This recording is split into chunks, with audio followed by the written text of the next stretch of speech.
Welcome to the Learning Pines YouTube. We hope this video helps. In this video, I will show you how to make a delicious and easy fresh spinach dip.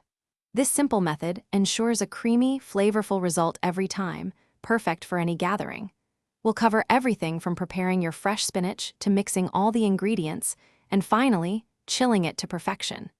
Get ready to impress your guests with this timeless appetizer that takes minimal effort but delivers maximum taste.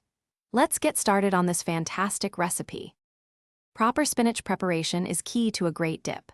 First, wash your 10 ounces of fresh spinach thoroughly under cold running water to remove any dirt. Next, it's crucial to dry it completely. Use paper towels or a salad spinner to eliminate all excess moisture. This step prevents a watery dip.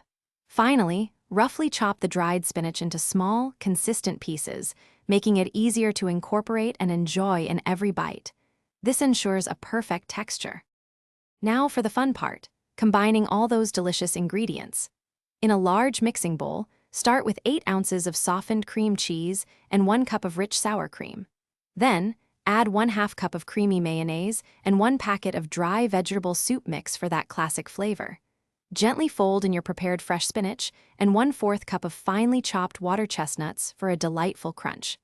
Mix everything until it's perfectly smooth and well combined. The final, crucial step is chilling your dip. Cover the bowl tightly with plastic wrap and refrigerate it for at least 60 minutes or even longer for best results. This chilling time is essential. It allows all those wonderful flavors to fully meld together and helps the dip firm up to a perfect consistency.